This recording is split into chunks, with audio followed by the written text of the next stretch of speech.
พระองค์ยังอยู่ใกล้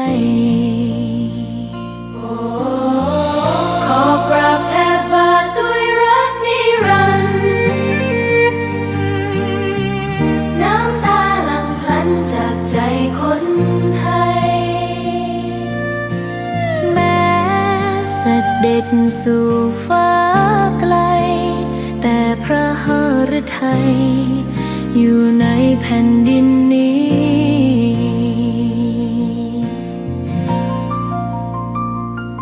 สวนดอกไม้ยังบานดังวันเก่าราวกับเจ้าดอกไม้รู้ว่าพระองค์จากไปแต่กลิ่นหอมยังพัดผ่านใจให้ระลึกถึงพระเมตตาแผ่นดินนี้ยังส่องสว่างด้วยพระคุณอันยิ่งใหญ่ขอเดินตามรอยเท้าแห่งพระแม่ไปด้วยศรัทธาไม่เสื่อมคลายขอกราบแทบบาทด้วยรักนิรันดร์น้ำตาหลั่งพลันจากใจคนไทยแม้เสด็จสู่ฟ้าไกลแต่พระหฤทัยอยู่ในแผ่นดินนี้ใจไทยทุกดวงขอพักดีขอถวายรักนี้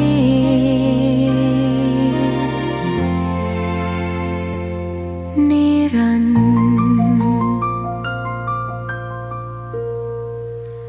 แด่พระพันปีหลวง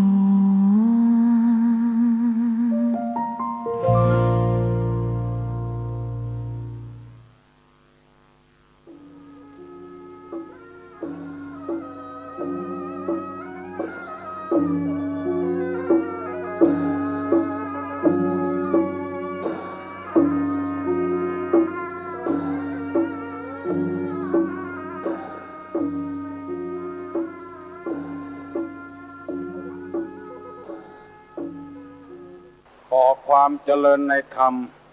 และความผาสุกทางใจจงได้บังเกิดมีกับพ่อแม่พี่น้องท่านสาธุชนคนดีทุกท่านพร้อมกันนี้ขอยกมือ10 นิ้วกราบอาราธนาเอาคุณพระแก้วเจ้าทั้ง3บุญศีลบุญทานคุณพ่อคุณแม่คุณครูบาอาจารย์สิ่งศักดิ์สิทธิ์ทั้งหลายอันมีพระบรมธาตุเจ้าโดยสุเทพและครูบาเจ้าศรีวิจัยนักบุญแห่งล้านนาไทยเป็นต้นจงได้มาปกปักรักษาพ่อแม่พี่น้องพ่ออุ้ยแม่อุ้ยพ่อหนานพ่อน้อยพี่ป้านาอาศรัทธาสันนิบาตตันเข้าลูกเต้าหลานเหลนวงศาคณาญาติทั้งญาติสนิทและญาติธรรมทุกท่านขอเงินมีความสุขกายและสุขใจสุขกายนั้น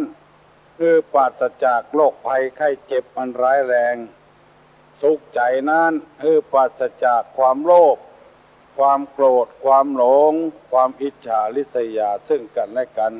ขอความสุขอันสมบูรณ์นี้จงบังเกิดมีกับท่านทั้งหลายทุกท่านตลอดกาลนานเทอญวันนี้ได้มาออกอากาศสดเหมือนกับกูวันเนอร์ทางสถานีวิทยุของวัดฝ่ายหินเปิ้นเกาะดีแล้วพี่น้องทั้งหลายดูตั้งฟัง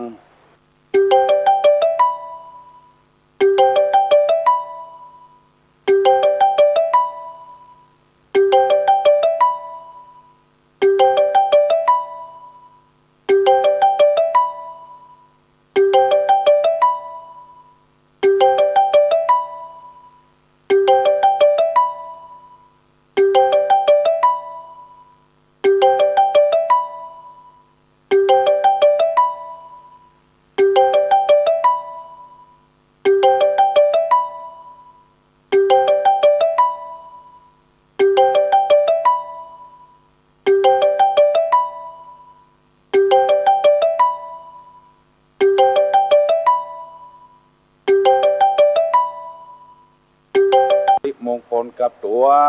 กับครอบครัวการเดินทางการหิหาอาลังอังสัมมาสัมพุทโธภควาพุทธังภควันตังอภิวาเทมิกราบสวากขาโตภควตาธัมโมธัมมังนัมมัสสามิกราบสุปฏิปันโนภควโตสาวกสังโฆสังฆังนะมามิกราบหันธรรมยังพุทธัสสะภควโตบุปภาคณามะกะลังกะโลมาเสนะโมตัสสะภะคะวะโตอะระหะโตสัมมาสัมพุทธัสสะนะโมตัสสะภะคะวะโตอะระหะโตสัมมาสัมพุทธัสสะนะโมตัสสะภะคะวะโตอะระหะโตสัมมาสัมพุทธัสสะพุทธังสรณังคัจฉามิธัมมังสรณังคัจฉามิสังฆังสรณังคัจฉามิตุติยัมปิพุทธังสรณังคัจฉามิ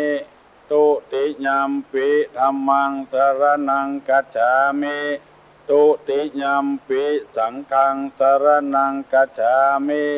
ตติยัมปิพุทธังสรณังคัจฉามิตติยัมปิธัมมังสรณังคัจฉามิตติยัมปิสังฆังสรณังคัจฉามิอิติปิโสภะคะวะอะระหังสัมมาสัมพุทโธวิชชาจารณะสัมปันโนสุขโตโลกวิโตอนุตตโลปุริสธัมมสารติสัทธาเทวามนุษย์สานังพุทโธภควติ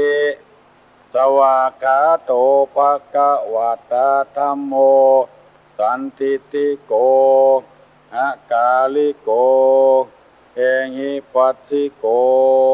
โอปนะยิโกปัจจัตตังเวทิตตโพวินโยหิติสุปฏิปันโนภควโตสาวกสังโฆปุจุปฏิปันโนภควโตสาวกสังโฆญาญาปฏิปันโนภควโตสาวกสังโฆสามิจิปฏิปันโนภควโตสาวกสังโฆญาติตังจัตตาลิปุริสายุคานิอัฏฐาปุริสาปุคลาเอสาภควโตสาวกสังโฆอาหุไนโย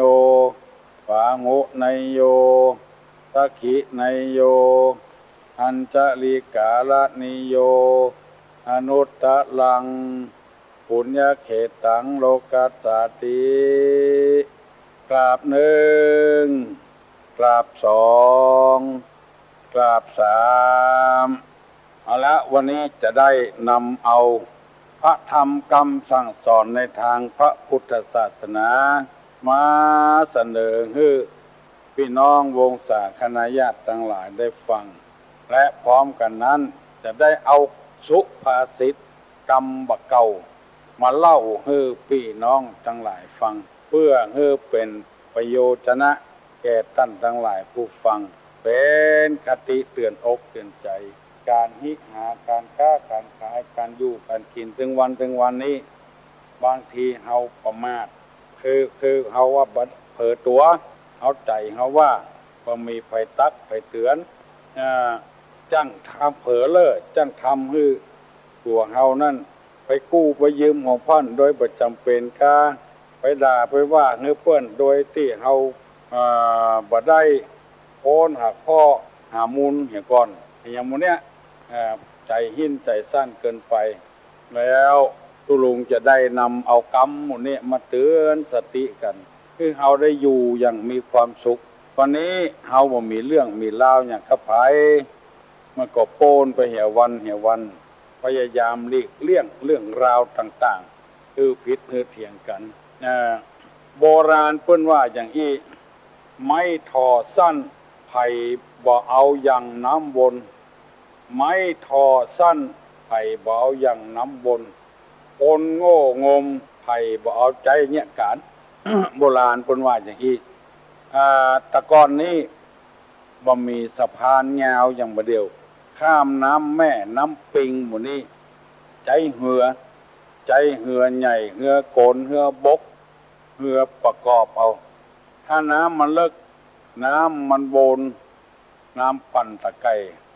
เพื่อนบ่เอาไม้ทอสั้นเข้าไปทอเพราะว่ามันบัดถึงดินบัดถึงทรายอุปมาฉันใดคนโง่งมเปิ้นก็บ่ใจเนี่ยเวียกเนี่ยการ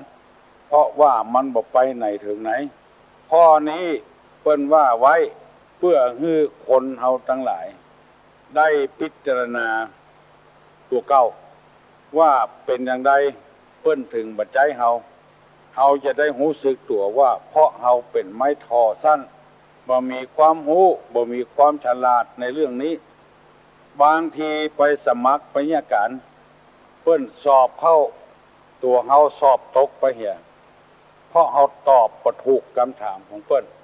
เขาตัวเฮาก็บ่ต้องไปเสียอกเสียใจหยังเพราะเอาฮู้ตัวเก่าเฮาแล้วเฮาจะบ่ได้เครียดเหมือนกับที่เปิ้นลงหนังสือพิมพ์ลงวิทยุลงทีวี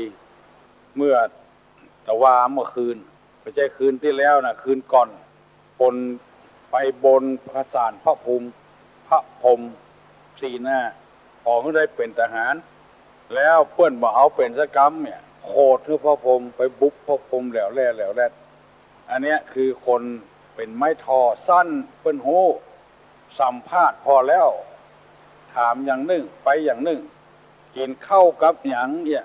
หน้าที่อย่าบอกเปิ้นกินข้าวกับไข่คั่วกับพอละโอ้ยพ่อก็ไปซื้อไก่มา2 ตัวปูถ่วงแม่ถ่วงซื้อมาน้อยๆเอาใหญ่มามันผสมพันธุ์กันก็เลยไข่แม่ก็หั่นไข่มันหลายแก่นเอาไข่ไปคั่วแล้วมากินกับข้าวเนี่ยคือมันเมินลงไปกินข้าวไข่คั่วอย่างก็แล้วไปละล่ำลาตั้งแต่เก้ามามันบ่ถูกปลอกของเพิ่นจำไว้ที่เปิ้นบ่ใจเฮาก็เพราะว่าเฮานั้นยังบ่พร้อมเด้อเพราะว่าการงานที่เปิ้นทำน่ะมันเรื่องใหญ่เรื่องโตไม่ทอสั้นเปิ้นบ่เอาทอเหือที่น้ำวนเอาทอเหือตื้นๆนั่นน่ะน้ำตื้นๆน่ะอันนี้ก็คงจะเข้าใจเนาะเพราะว่าเวลามันล่วงเลยมาแล้ววันนี้จะนำเอาธรรมในพระพุทธศาสนามาเสนอให้พี่น้องทั้งหลายได้ฟังเกี่ยวกับพวกที่ชอบดูหมิ่นนักปราชญ์บัณฑิตผู้หูผู้ฉลาดทั้งหลายมันจะมีนิสัยเป็นอย่างนี้เนี่ยคนที่ชอบดูหมิ่นครูบาอาจารย์ดูหมิ่นคนที่ทำงานเพื่อประเทศชาติบ้านเมืองมันจะมีนิสัยอย่างเงี้ยถึง6 ข้อก่อนอย่างใดอย่างหนึ่งเป็นพวกนักเลงไผเป็นใหญ่เป็นโตถึงมาได้นักเลงนี่ไผอย่ามาเป็นแก่บ้านมาเป็นแคว้นไผอย่ามาเป็นตู้หลวงวัดนี่บ่ได้ไผอย่ามาเป็นครูบาอาจารย์บ่ได้คุยเพิ่นตู้หลวงนี่เปลี่ยนติ๊กเดือน2 เดือนก็เปลี่ยนเดือน2 เดือนก็เปลี่ยนจนวัดจนโปห้างก็เพราะพวกนักเลงเนี่ย1พวกนักเลง2พวกคอสุราหมู่กินเหล้านี่นะ3พวกคนที่ไม่สร้างสรรค์4คนพวกพานหารกล้า5คนที่ไม่ประกอบความเพียร6พวกคนที่ไม่ฉลาดในธรรม6 ข้อเนี่ยอย่างใดอย่างหนึ่งหรือทั้งหมดเป็นบุคคลที่ชอบดูหมิ่นนักปราชญ์บัณฑิตอาจารย์ คือไปอยู่ในสายตาของเขาอีเตอะอุกันง่ายๆคนใดดีตึงบ่ได้พยายามจะเป็นภัยกระจ้างเด้อจะเป็นแก่บ้านจะเป็นแคว้นจะเป็นอบตจะเป็นตุหลวงกระจ้าง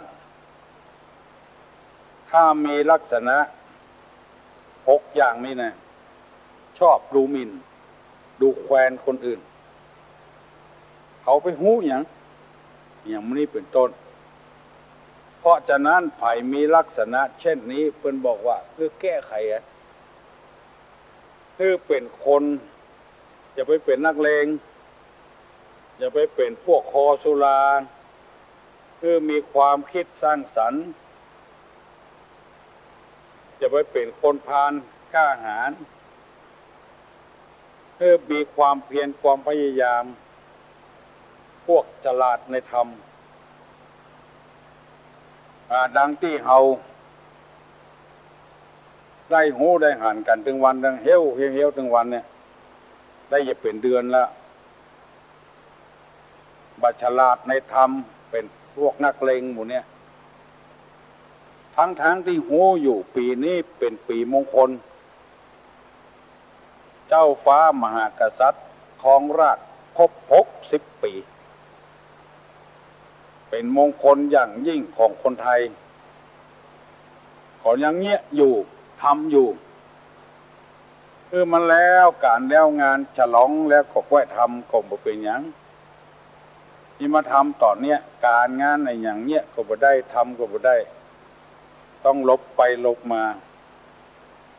อันเนี้ยคือพวกที่ดูหมิ่นนักปราชญ์บ่ฮู้การบ่ฮู้เวลาความเป็นนักเลงสะปะสะปืนนักเลงสะปะสะปืนหมู่นี้นี่บ่ฮื้อไผดีตู้หลวงเจ้าวัดก็บ่ฮื้อลูกวัดได้เป็นคนดี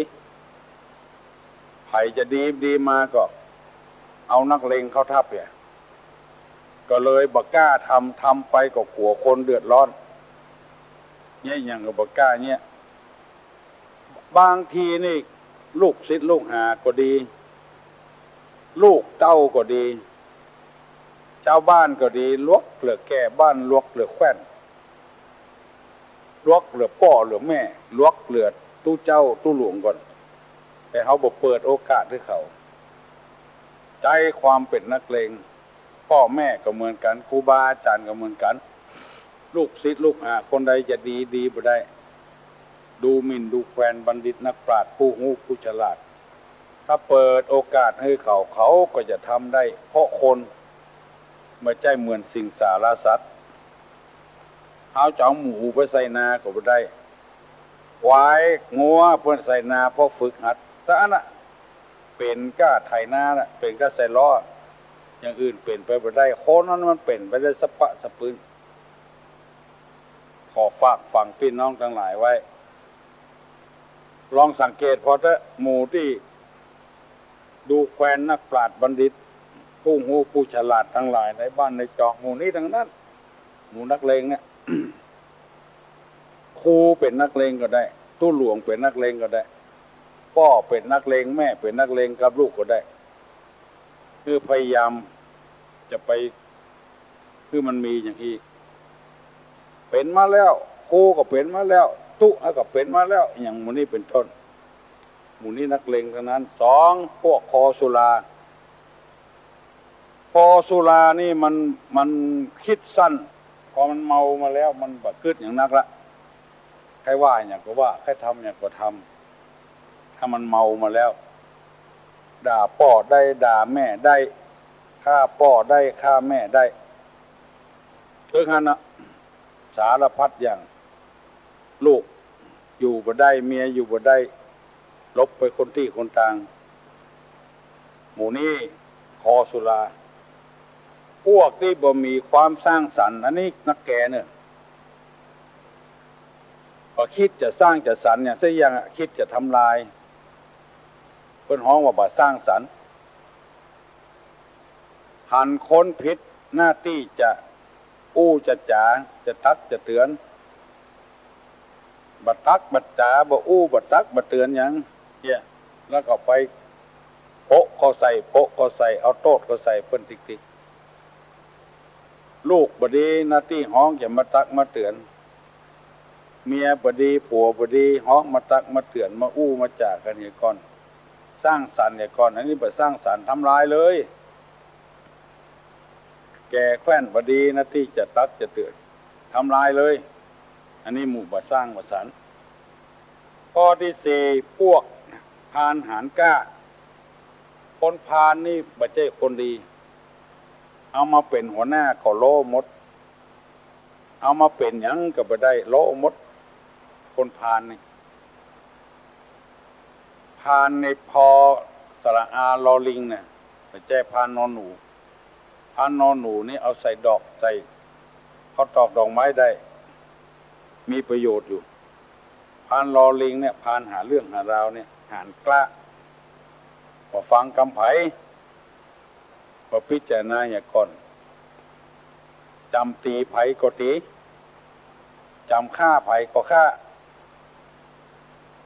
พวกพานหารกล้านี่ได้หมดหมู่เนี้ยหมู่ที่ชอบดูหมิ่นบัณฑิตนักปราชญ์ผู้รู้ผู้ฉลาดทั้งหลายข้อที่ห้าพวกคนที่ประกอบความเพียรว่ามีความเพียรคนพยายามเป็นคน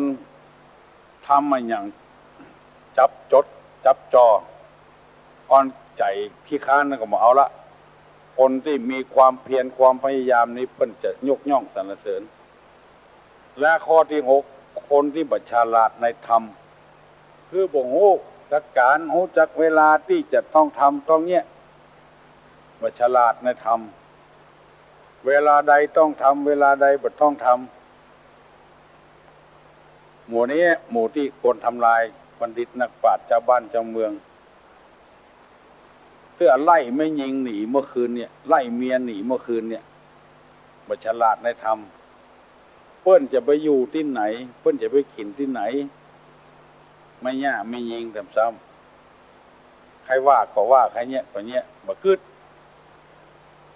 ลูกเต้าก็เหมือนกันเอาทำมันขึ้นมาไล่ออกบ้านออกจองไปอยู่กับไผขนาดพ่อกับแม่แต่อยู่ยังบ่ได้แล้วไปอยู่กับไผได้หมู่นี้เป็นต้นที่นำมาเสนอนี้เพื่อให้พี่น้องทั้งหลายพิจารณาใจใส่ตัวเก้าพ่องใจใส่ลูกเต้าหลานเหลนพ่องจะไปเนี้ยไปทำถ้ามันเป็นอย่างนั้นเพราะฉะนั้นทางแก้ไขมันก็จะไปเป็นนักเลงลงไปประเดี๋ยวสมัยคนมันคิดสั้นอย่างบอกว่าซื้อรถใหญ่ซื้อรถอันที่มันตายง่ายๆนะมาใจแล้วขี่ไปใจขี่จ้าขี่ไว้พ่มอันนี้เนี่ยถึงนักเลงเต็มตัว 100%ไผ่หันละไผ่ก็ถึงคันแก่นตาคันปากพวกคอสุรานี่เหมือนกันมาสร้างสรรค์นี่ก็เหมือนกันพยายามอยู่ที่ไหนคือสร้างสรรค์พ่องอยู่กับวัดก็สร้างสรรค์ในวัดไปวัดไปวาก็คิดสร้างสรรค์พ่องจะไปบันไดอันใดมันบ่มีซื้อมาถวายอันใดมันบ่ดีก็ปรับปรุงแก้ไขอันนี้คนสร้างสรรค์ในบ้านในจองก็เหมือนกันอันยังก็ไปยืมของเพื่อนประตกประเสียงพริกมีเงินเหนือเขือมีเงินใต้พระแคบมีคอกหัวบ่ซื้อบ่หามาไว้สักเตื้อก็ไปขอของเพื่อนกะปิก็ไปขอของเพื่อนน้ำปลาก็ไปขอของเพื่อนในบ้านในจองมันมีสักอย่างมาสร้างสรรค์นี่เลยพยายามสร้างสรรค์ไว้มีดกามุยกาเวลาเอาใจมันง่ายบ่ต้องไปกู้ไปยืมเอาไว้ หมู่นี้หมู่ประมาทตัวเก่ามันย่ามตัวแล้วก็ข้อที่สี่จะไปเป็นคนกล้าหาญชาญชัยเกินไป มันตายโดยบ่รู้สึกตัวลาข้อที่ห้าว่าต้องมีความเพียรความพยายาม เปิ้นอย่างเงี้ยได้ทำได้เฮาก็ต้องทำได้เฮาเป็นไผเฮาก็เป็นคนเปิ้นก็เป็นคนมีติ่นมีมือมีหูมีตาเหมือนกันแล้วข้อที่6หูจักการหูจักเวลาหูจักกาละว่าเวลาใดควรทำเวลาใดบ่ควรทำอย่างเงี้ยมันถูกต้องมันถูกตามธรรมชาตินี่เด้อท่านผู้ฟังทั้งหลายลองสังเกตมะม่วงมันดอกยามใดบัดเดี๋ยวนี้เริ่มดอกแล้วดอกมาเมินแล้วมะม่วงลำไยมันถูกตามการถูกเวลามันพอเอาหน่วยมันออกแล้วก็ฝนตกละก็ดูดเลี้ยงลำต้นไฟมันก็เอาอากาศเลี้ยงลำต้นถึงหน้านี้มันก็ดอกละมะเมินมันก็หน่วยแล้วก็มดแล้วก็ฝนตกลงมามันก็เลี้ยงลำต้นมันได้ตามธรรมชาติคนเขาเนี่ยอย่างถูกตามกาลเวลาปลูกผักปลูกพืชปลูกผักก็ปลูกตามกาลเวลามันไม่ใช่ฤดูมัน แล้วเดือดร้อนอย่างรัฐบาลต้องประกาศให้เจ้านาเนี่ยนาปีใน3 เตื้อน้ำมันบ่พอใจเปิ้นปีในเปิ้นทำเตื้องทำฤดูฝนนั่นนะน้ำมันนักฤดูแล้งมาก็เนี่ยให้ใส่สวนเนี่ยถ้าน้ำมันดีถ้าน้ำมันบ่ดีก็ละไว้หั่นคือต่อเฟืองมันเน่าเป็นปุ๋ยต่อไปแถมมาเดียวนี่มันบอกหูจักการหูจักเวลาเลยทำให้เป็นไปอย่างนี้ได้น้ำมาเสนอให้พี่น้องทั้งหลายกูเจ้าดีใจที่ท่านทั้งหลายผู้หูเรื่องแล้วก็ฟังกรรมกันตัวเองว่า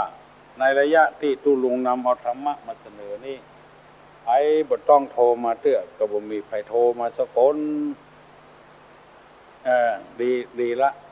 ฝากฝังไว้เนอะไม้น้ำไม้ท่อสั้น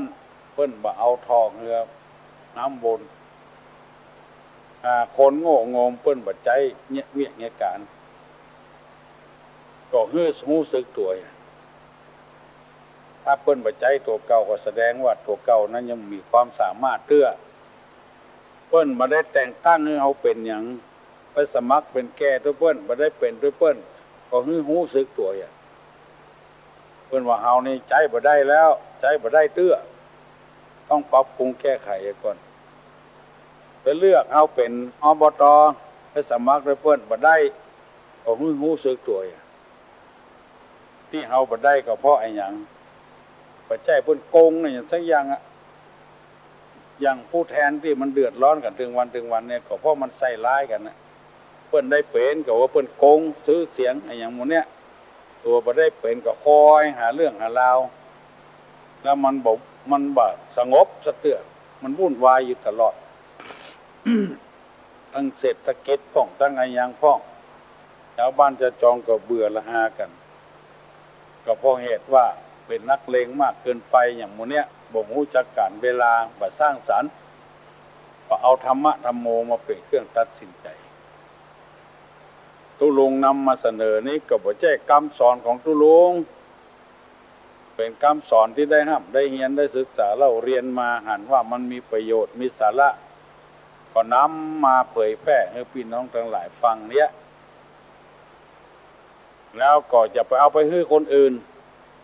ฟังแล้วเอาไปใส่ตัวรักนักแล้วจะได้ดีขึ้นมาเอาไปโยนให้คนอื่นหมดมันจะบ่ได้ประโยชน์กับเฮาแต่เพิ่งตุลุงว่าแต่หมอนั้นอย่างอันหมอนี้อย่างอี้มันบ่ถูกต้องละคนใดฟังนี่คนนั้นเอาคันที่ไหนเก่าที่นั่นจะไปคันที่1เก่าที่1มันมาหายคันตุลุงนำมาเสนอนี่บ่ประพิษนะรับรองว่าประพิษถูกต้องกันแล้วคือพิจารณาตัวเก่าประเดี๋ยวนี้ว่าไปว่ามาเนี่ย6 โมงเกิงแล้วเนอะไปยังบ่ลุกเห็น ละเอกละอ่อน มันจะย่ามตัวโรงเรียนปิดละลูกควายก็ได้ไม่ใช่อย่างอ่านการงานยังมีอยู่ช่วยพ่อช่วยแม่ลูกดังไฟนึ่งเข้าช่วยแม่ปอบผ่าไม้ผ่าหลัวช่วยพ่อช่วยแม่ศึกษาเราเรียนไปละอ่อนประเดียวเนี่ยกินบะจ้างพ่อแม่บะจวนละอ่อนตะกอนในเพิ่นทำอาหารการกินจ้างหมดใส่พริกกี่แกนใส่เกลือกี่เท่าใดใส่หอมเตรียมหอมบัวเท่าใดเพิ่นเป็นเพิ่นเอาลูกเอาเต้าเพิ่นมาฝึกสอนช่วยฟักเข้าใส่ไหกาตะน้ำเข้ามากาหมู่นี้เป็นต้นตุลุงจะได้น้ำมาเสนอถึงวันฟังไปเรื่อยๆแต่เนอะมาเดียวนี้จะถามเนอะจะถามคำว่าคนที่ดูแควนนักปราชญ์นั้นคือคนจะใด6 ข้อที่ว่ามาเนี่ยใครจำพ้องใครได้ดังตอบมารอ053-121-058 คนที่ดูแควนบัณฑิตนักปราชญ์นั่นคือคนจะใดเอาไปตอบได้ตอบมาเนอะถ้าตอบบ่ได้ก็อย่าถามในปัญหาหนึ่งสมมติว่าเอาถามว่าพี่น้องชื่อหยังเนี่ยมันตอบมาว่าชื่อแขงย่างข่าเนี่ยคือหมายความว่าจะใดพี่น้องชื่อหยังชื่อแขงย่างข่าไปตอบได้ลองตอบมาลองชื่อแต่ว่าจะใดอ้อนักปิ้งเว้ยวันนี้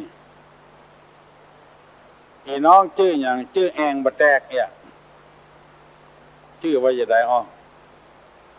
ชื่อแขงย่างคากับชื่อแองบะแตกเนี่ยชื่อว่าจะได้อ้อนักปิ้ง เมื่อดักตอบมาแล้วฮัลโหล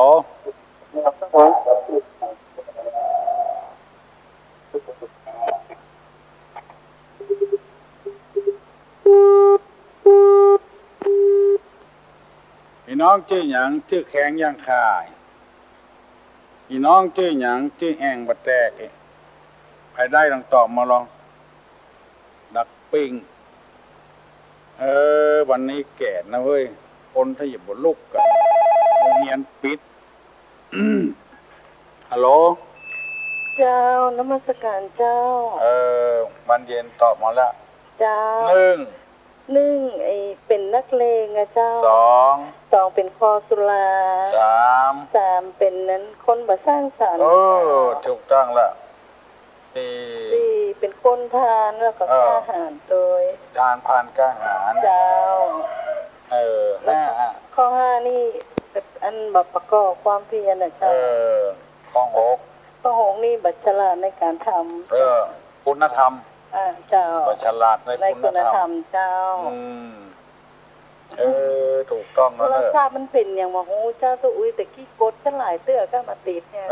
อันกะเจ้าเดี๋ยวติดแล้วเนาะเจ้าติดละยินดีเนอะเจ้านมัสการเจ้าตัวอุ้ยน้ำอ้อยหวานหวานกับเจ้าเจ้าเจริญพรเจ้านมัสการเจ้าบุญรักษาถูกต้องแล้วเนอะฮัลโหลนมัสการครับคุณลุงครับอย่างไม่มาตังไม่เจ็บนะครับผมตังไม่เจ็บนะครับจากที่ไหนครับไม่เจ็บครับผมไม่แจม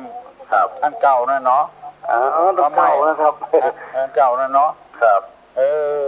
ได้ชัดกว่าหัวนี่ชัดครับผมชัด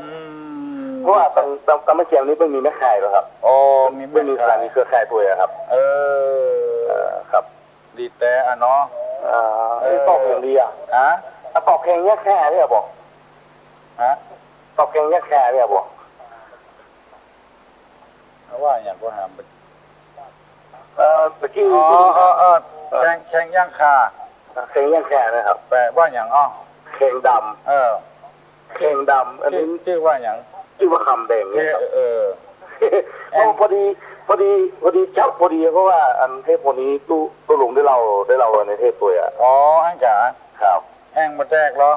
ฮะ แองบัดแตกเหรอ เองบัดแตกเนี่ยครับ ชื่ออย่างชื่อแองบัดแตกเนี่ย เองบัดแตกนี่สงสัยถ้าจะเป็นแองดี ชื่อว่าอย่าง อีแดง ชื่ออีแดง อีแดงเนี่ยเนาะโอ้แต่ชื่ออ้วนชื่องานทั้งนั้นแต่ ชื่ออีแดง นั่นแหละตู้ลุงเอาอย่างเยี่ยพอมาเล่นครับมันจะได้ม้วนงานสันเล้ากันเจ้าเลยครับ ม้วนงานสันเล้าเนาะ ครับมันจะม้วนงานสันเล้าแต่มันจะสนุกสนานดีตู้ลุงเพราะว่า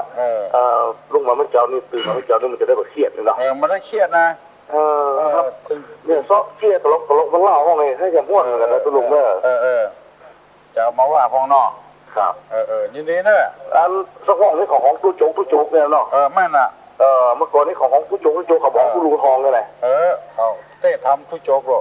แล้วนะเขาบอกของตู้ลุงทองไงของตู้โจ๊กตู้นี้ไปโจ๊กอย่างไผ่เลยไปชกอย่างไผ่นะครับครับแล้วมาสกัดนะครับผมบุญอาจารย์เนอะครับสวัสดีครับไม่แจมบุญเนาะครับยินดีเนอะไม่แจมบุญครับเอาตอบมาแล้วแข้งย่างขานี่แข้งดำชื่อคำแดงชื่อแองบัดแตกหรือชื่อแองบัดแตกนี่มันแองดีชื่ออีแดงกินข้าวครับเนี่ยฮัลโหลฮัลโหลจะถามน้องบิวเจ้าจะถามน้องบิวเจ้าลูกมึงเกิดมาพิมจะถามน้องบิวเจ้าน้องพิมพ์มึงเกิดจะถามน้องบิวเจ้าถามว่าจะได้จะถามว่าหมออย่างกินได้เจ้าหมอเจ้าหมออย่างกินได้เจ้าน้องบิวก็ได้น้องอามก็ได้เนาะเจ้าแล้วก็น้องป๊อบเจ้าน้องก๊อบก็น้องป๊อบก็ได้เนาะยินดีเนอะ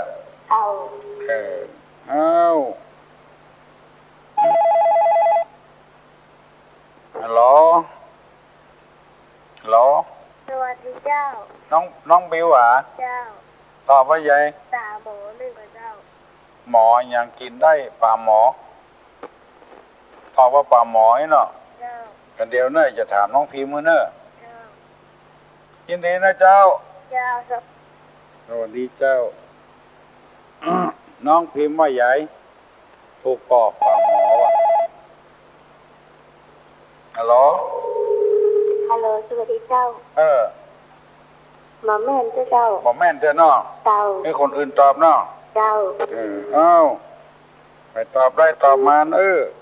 ไปตอบได้ตอบมาไม่ใช่ปลาหมอยังกินได้สมอก็ได้มานะเนี่ยไปตอบได้ตอบมาหมอยังกินได้ไปจะอู้กับตู้ลุงอู้แถมไปตอบได้พ่องหมอยังกินได้วันนี้ดักเลยตั้งสันทรายดอยสะเก็ดสันกำแพงพระเจ้านั่งโขนแม่สาหลวงซบสาหนองปานดอนแก้วบ้านสาราของหวกบ้านปากแงะดักปิ้งกันหมดนะเว้ยฮัลโหลไม่ใช่เขาตอบว่าปลาหมอมันไม่ใช่หมออะไรกินได้ไปตอบได้ตามมาดอยประคงฮัลโหลขอนมัสการเจ้าน้องป๊อบตอบไปใหญ่หมอยูหมูยอจ้าน่ากะหมอยูเก่งแต่น้องป๊อบนี่เก่งถึงวันลูกเจ้าแล้วกะแค่ลูกแต่เจ้าได้ไหวพระสักครั้งเจ้ายินดีเนอะหมอยูหมูยอตุอุ้ยว่าตุอุ้ยหมอยาว่ะหมายอคือหมูยอฮัลโหลสวัสดีเจ้าแม่นแล้ว เจ้า แม่ง เจ้า หมอยูเนาะ เจ้า ถูกต้องแล้ว น้องป๊อบถูกต้องแล้วเนอะ เก่ง ใครจะถามยังถามมาเนอะถามมาเนอะไก่ก็ได้ไก่ก็ได้ฮัลโหล ฮัลโหลครับ ขอถามแล้วก็ขอถามน้องป๊อบอ่ะ ครับผม ถามว่าใหญ่ ถามว่าอย่างว่าเมื่อคืนมาเมื่อวันเกิด น้องป๊อบตอบได้แน่นอนนะไอ้หยังเมื่อคืนมานเมื่อวันเกิดเนาะ ครับผม ครับฮะ ร้องพอครับ ครับน้อง ผมก็มาครับ น้องป๊อบตอบได้แน่นอนนะน้องป๊อบตอบมาเนอะเมื่อคืนมานเมื่อวันเกิดไอ้หยังน้องป๊อบตอบไปได้คนอื่นตอบไปได้ เมื่อคืนมันมานเมื่อวันมันเกิดไอ้ตอบก็ได้น้องอามน้องบิวน้องพิมพ์น้องป๊อบเล่าน้องอย่างก็ได้เนอะน้องอย่างก็ได้ตอบเลยฮัลโหล สวัสดีเจ้า น้องพิมพ์เหรอ น้องบิวเจ้า น้องบิวทบษา เจ้า ไอ้หยังสูตรนั่นก็เจ้า สุดเมื่อคืนคนอยู่ไหนฮะเนาะ เจ้า แล้วเมื่อเจ้ามาคนออกสุดเนาะ เจ้า ไอ้บอกเหรอไม่อุ้ยนี่ อืมไม่ใช่เจ้า แม่อุ้ยแน่นอนตัวอุ้ยหูยินดีเนอะ เจ้า ถูกต้องแล้วครับเจ้าเมื่อคืนมานเมื่อวันเกิดสุดพุทธาพักกังเอาฮัลโหล แล้วครับเนอะ หา ถูกต้องแล้วครับ ถูกต้องแล้วครับ ขอถามหนึ่งเนาะ เพราะว่าอย่างว่าซีหูฟันตาซีขาสองป้อง สี่หูปันตา ซีขาสองป้อง สี่ขาสองป้อง เอา โอ้นี่นักใหญ่เนอะเนาะ ใครจะต้องกันได้นะครับเนาะ ไผก็ได้เนาะ เอาผมครับ สี่หูปันตาสี่ขาสองป้องสี่หูปันตาสี่ขาสองป้องไผตอบได้กันตอบมาลองสี่หูปันตาสี่ขาสองป้องไผตอบได้ตอบมาเนอะสี่หูปันตาสี่ขาสองป้องฮัลโหล แล้วเจ้าเจ้าที่หูปันตากะจำนั่นก็เจ้าจำเนาะที่ก็จำนะ สี่ขาสองป้อง เจ้าแล้วจะจับขอถามหันหน่อยเนอะยืนน้อยจะเชี่ยแขนยาวตอนเป็นสาวจะเชี่ยสั้น ถามไผ ถามที่คนเนี่ยกะ ถามที่คนถามเนี่ย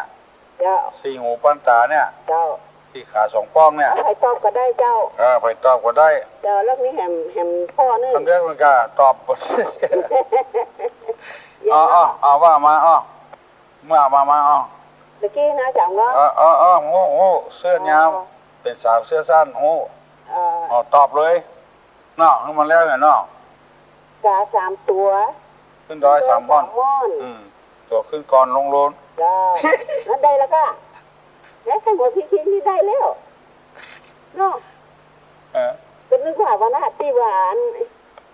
สองที่แจ้งก็บ่ได้ไปหันที่วัดอันน่ะ ประวัติห้อย บาสีห้อยเป็นอาหารตอนตอบก็นึกว่าอันเนี้ยเนาะใจเนาะแย่เนาะแล้วตัวลงตอบมาเลยเนาะเนาะ คือมันแล้วไปเห็นเนาะกา3 ตัวคือโดน3 ม่อนนั่นนะมึงตอบไปแล้วหรอตอบม่อน1ให้เข้าไงเนาะกับก้อนเศร้าเนาะเจ้าไว้สาเจ้ากับอันครับอันเมื่อนุ่งมันน้อยนุ่งเส้นยาวเป็นสาวนุ่งเสื้อสั้นคือบุเขือฮัลโหลรถไปเห็นแล้วโทรมาทำไมเนอะรถไปเห็นละ มันน้อยนุ่งเสื้อยาวเป็นสาวนุ่งเสื้อสั้นนี่คือบุเขือกา3 ตัวขึ้น103 ม่อนนี่ มอ1ให้เข้าตั้งก้อนเศร้า3ก้อนอ๋อเหรอเออาจารย์ครับลุงครับผมม่วนว่ะโอ้ม่วนดีครับม่วนดีครับน่ากันแต่นี่ม่วนงานสั่นเล้าวันนั้นแต่เจ้าเนาะอันนี้เขาเพิ่นแหมเหมือนอย่างเขาอันอย่างตอนน้อยๆนุ่งเสื้อแงวเนี่ย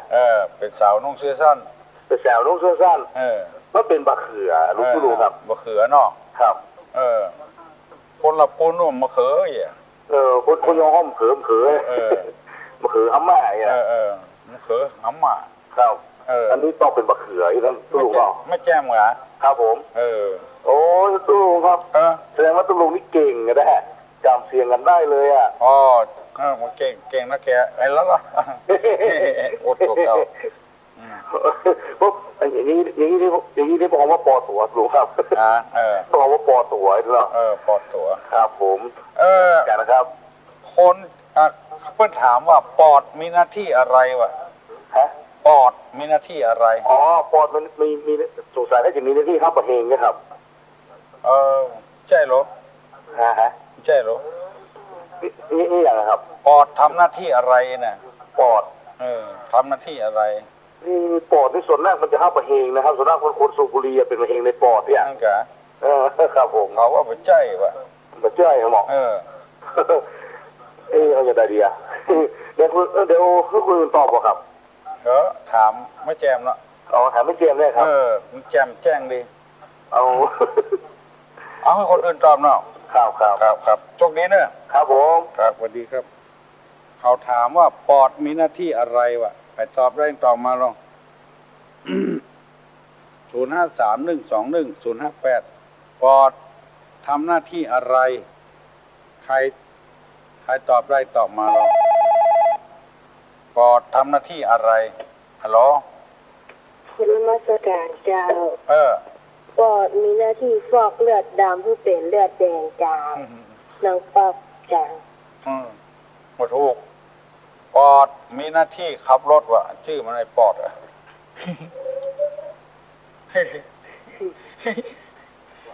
ชื่อมันไอ้ปอดมีหน้าที่ขับรถวะอันเนี้ยน้องป๊อบเจ้ามีคนหนึ่งมันถูกบัดนี้ได้อุดมมงคลเลิกแล้วขอเชิญท่านประธานสู่ยอดเสาขอเชิญท่านประธานขึ้นสู่ยอดเสาถูกกว่ามันถูกกว่าโมเจ้ามันถูกกว่าถูกบัดพี่เจ้าความจริงเป็นอย่างขอเชิญท่านประธานขึ้นสู่ยอดเขาความถูกมันอะไรอย่างถ้ามันถูกอย่างธงขอเชิญท่านประธานชักธงขึ้นสู่ยอดเขาเสาเนาะมาว่าวันนี้ได้อุดมมงคลเลิกแล้วขอเชิญท่านประธานขึ้นสู่ยอดเสาถูกเนาะยินดีนะน้องป้อมเนี่ยปอดมีหน้าที่ขับรถยนต์วะมันชื่อมันปอดมันเป็นปริศนาโลกกรรมเนี่ยฟังแล้วมันม่วนพูดกันเล่นไปได้วันนี้ใครหัวกันพ่องกันวันนี้ไอ้มีอย่างแถมจะถามตู้ลงถามมาเนอะโอ้ตั้งสนามบินกับดับปิ้งเนอะทั้งหนองหอยก็ดักปิ้งเนอะไปเดียวนะไอ้มีอย่างแถมจะถามตู้ลงถามมาเนอะตั้งฮัลโหลหนองหอยกับดักปิ้งฮัลโหลยินดีด้วยโอ้ได้ยินแล้วเว้ยเจ้าก่อนมาหลังนี่นะคุณลุงก่อนมาหลังนี่ปีใหม่ของร้านนี่เราตั้งใจเลยนะก็ได้แบบนี้แล้วเดียวนี่นะอาจารย์ก็ไปบวชนี่แล้วอาจารย์ที่ไหนมาทำพิธีใช้บางทีก็เอาแบบญาติได้ก่อนคนเลิกยันนานคนเลิกก็เป็นแต่แม่แบบมากะจะขอเพื่อนถึงมาเขาเรียกผู้ปีแล้วก็ปีนี้ค่ะได้หรอมันได้มันขาดแล้วลูกแล้วเขาก็เรียกคนเดียวไปเอาไปได้ยังเอาขนานนะเอาขนานได้หรอมันเหนือมันใต้ก็ได้ลูก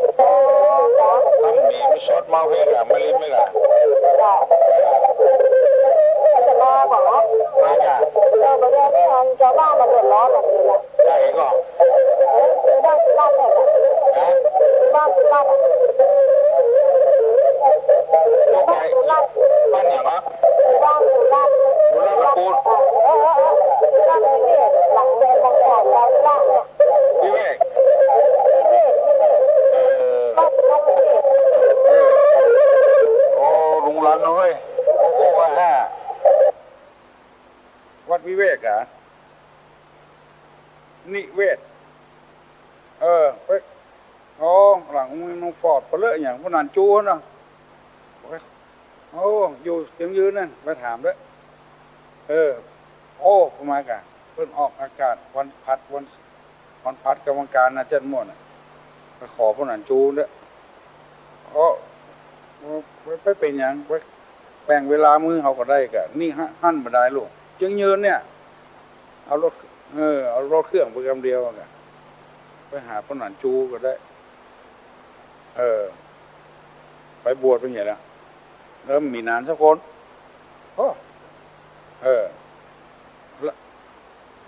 อันกะมีอยู่ก็ไปสืบถามมากะไปได้ไงไปเต็มใจเลยมาเต็มใจเอาเสาะหาพวกนั้นด้วยไปหาพวกก็หาพวกนั้นจูนั่นด้วยได้หมดพวกนั้นจูนะมันเอาวันปากปีเขาเลือกเอากะมันถึงแบ่งเวลาได้ลงถึงได้กะปากปีปากเดือนได้หมดเดือนเขาบ่จำเป็นถ้ามันค่อยดีได้กับปากปีนะถ้ามันบ่ว่างก็เอาปากเดือนมันเป็นปูมทำให้สบายใจไปได้มันจะมีอย่างทำให้มันสบายใจทุลงเนาะยินดีเนอะบุญรักษามีไฟแถมเหลือเวลาน้อยเดียวเนอะเหลือเวลาน้อยเดียวฮัลโหลจากนมัสการเจ้าจากอบต.ดอนแก้วเจ้าอบต.ดอนแก้วเจ้าที่ข้าวันประชาสัมพันธ์น้องนักเรียนนักศึกษาช่วงปีเทอมนะเจ้าอบต.ดอนแก้วถ้าสมัครละออนมาทำงานช่วงปีเทอมเจ้าคืนนี้ก็ได้ยินทำพรเจ้าเริ่มรับสมัครวันนี้จนถึงวันอังคารหน้าเจ้าวันพุธถึงวันอังคารหน้าเนาะถึงวันอังคารหน้าวินวันที่ไหนจ้ะท่านนักเรียนใหญ่ก็อายุ15ขึ้นไปเจ้า15ขึ้นไปเนาะเจ้าเป็นมาที่อบต.อบต.ดอนแก้วกี่ตำแหน่งเอา21ตำแหน่ง21กันก็ลองให้น้องขึ้นมาอ่านประกาศก็เอาวันบัตรนักเรียนนักศึกษามาโชว์กับทะเบียนด้านสองนะรบกวนทางรายการได้กันเรื่องเล็กเจ้าประกาศเจ้าเจริญพรเนอเรื่องน้อยไปใครทำงานก็อ่อนนักเรียนเนอะที่เพิ่นปิดโรงเรียนแล้วอายุ15 ปีขึ้นไปเพิ่นรับทำงานที่อบต.ดอนแก้ว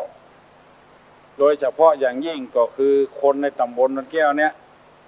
ละอ่อนชั้นประถมก็ได้ชั้นม.ก็ได้เพิ่นรับทำงานคือไปอ่านพอเนอร์ไปใครทำงานก็ไปทำงานตัวเพิ่นฮัลโหลครับผมเพิ่นอ่านล่ะน่ากะถ้าเพิ่นมาขอไปเพิ่นกำเนิดก็อันเอาเพิ่นมาเปิ่งบุญท่านตุลุงเนาะก็ว่าเป็นหยังถ้าเพิ่นมาก็บอกมาเถอะมันเฮาถึงมือแบ่งเวลาขึ้นได้หรอกนั่นน่ะแบ่งเวลาได้กะ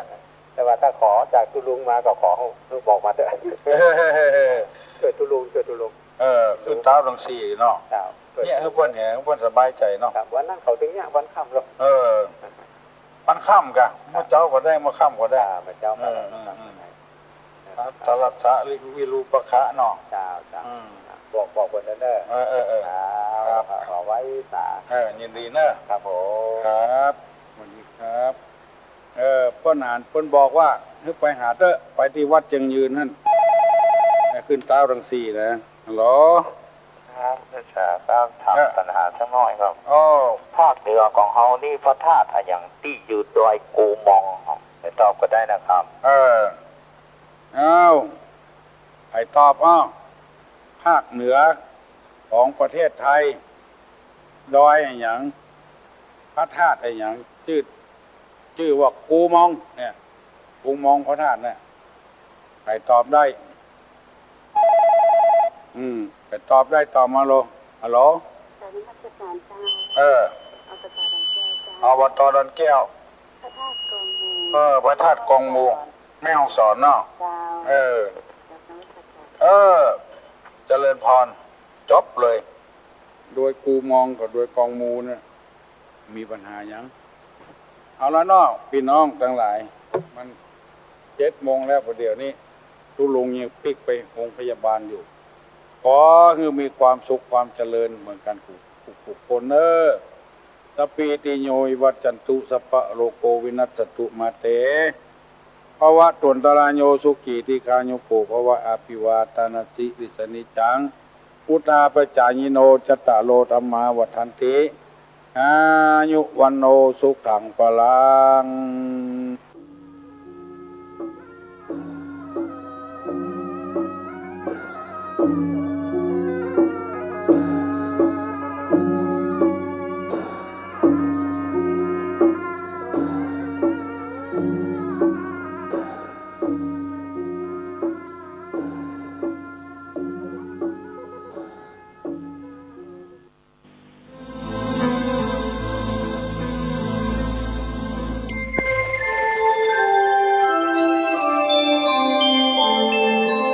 ขณะนี้